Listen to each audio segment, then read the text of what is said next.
शिव समान दाता नहीं, विपत निवारण हार, लज्जा सबकी राखियो, नंदी के असवार। नमस्कार मित्रों, मैं आचार्य प्रमोद उपाध्याय अपने इस कार्यक्रम में आप सभी का पुनः हार्दिक स्वागत करता हूँ। भगवान शिव को जहाँ एक तरफ भोलेनाथ कहा जाता है कि बहुत भोले हैं, दिल खोलकर कम समय में सब कुछ दे देते हैं, वही दूसरी तरफ शास्त्र में कहा गया है कि संहार करता है भगवान शिव। जब इस संसार में पाप अधिक होता है तो संहार करते हैं भगवान शिव। क्षणे रुष्टा क्षणे तुष्टा, क्षण भर में प्रसन्न होना और क्षण भर में ही रुष्ट हो जाना। इसलिए भगवान शिव के प्रकोप से बचने के लिए जब भी हम शिवलिंग पर जल या किसी भी सामग्री से अभिषेक करते हैं, चाहे जल हो, दूध हो या फिर कोई और सामग्री, तो शिवलिंग पर चढ़ाने से भगवान शिव को शीतलता प्राप्त होता है, जिससे उनका क्रोध सदैव शांत रहता है, जिससे संसार पर उनकी अपार कृपा बरसती है। बहुत सारे लोग प्रश्न पूछते हैं कि क्या घर में एक से अधिक शिवलिंग रखना चाहिए या नहीं। शास्त्र कहता है एक लिंगत द्वयम नार्च्यम गणेशम तृतीयम तथा, कि शिवलिंग मात्र एक रखा जा सकता है और भगवान गणेश की जो प्रतिमा है वह अधिक से अधिक 2 रखी जा सकती है। उससे अधिक रखने पर घर में कई सारी समस्याएं आती है। तो शिवलिंग के बारे में बता दूं कि शिवलिंग एक से अधिक नहीं रखना चाहिए घर में। प्रायः प्रयास करना चाहिए कि शिवलिंग अगर है तो नित्य निरंतर भगवान का विधिवत पूजन और अभिषेक करें।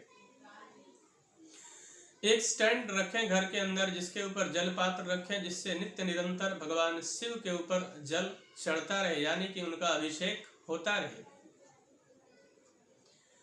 अब शिवलिंग का जब भी हम अभिषेक करते हैं, बहुत सारे जगहों पे चले जाइए, स्पेशली घर में जब जाते हैं, मंदिरों में, तो जहां कहीं भी शिवलिंग होता है, शिवार्चन के लिए सबसे बेहतर जगह होता है शिव मंदिर ही। मंदिर में जाकर जो व्यक्ति भगवान शिव का पूजन करता है उसे अनंत गुना फल प्राप्त होता है। वहीं अगर गृहस्थ जीवन में भगवान शिव का पूजन करना चाहते हैं, भगवान शिवलिंग को अगर घर में रखना चाहते हैं, एक बात का विशेष ख्याल रखना यहाँ बहुत जरूरी है। बहुत सारे जगहों पे जाइए तो शिवलिंग तो होता है लेकिन उस पर नाग नहीं होता है कुछ घरों में। तो इस बात का विशेष ख्याल रखना बहुत आवश्यक है कि जब भी आप शिवलिंग रखते हैं घर में छोटा सा, तो उस पर एक नाग, चाहे वह नाग तांबे का हो या फिर चांदी का नाग, तो इस बात का ख्याल रखना है, नाग अवश्य रखना है शिवलिंग पर। उसके अलावा मैं आपको बता दूं कि शिवलिंग का जब भी आप अभिषेक करते हैं किसी कामना को सिद्ध करने के लिए, उसमें विशेष ख्याल रखने वाली बात तो यह है कि भगवान शिव का आपने लिंग रखा है और चाहते हैं कि मेरे घर में धन धान्य की सदैव वृद्धि हो। बहुत बार पैसे तो आते हैं लेकिन वह पैसा टिकता नहीं है, तो भगवान शिव का आपने लिंग रखा है तो उसका सदुपयोग करिए। बहुत बार लोग पूजा पाठ करते हैं और पूजा पाठ करने में कई सारी असावधानियां बरतते हैं, जिसके कारण घर में सुख समृद्धि के बजाय कलह की स्थिति उत्पन्न हो जाती है। तो सावधानी बरतते हुए भगवान शिव का पूजन करना चाहिए। और अगर आप गन्ने के रस से भगवान शिव का अभिषेक करते हैं तो घर में धन धान्य की वृद्धि होती है, अपार लक्ष्मी की कृपा घर में बरसती है। शास्त्रों में कहा गया है कि चिता भस्मा लेपो दरलमसनम दिक्पटधरौ। भगवान शिव का जब भी आप अभिषेक करते हैं तो वहां पे भगवान शिव को भस्म अवश्य चढ़ाना चाहिए।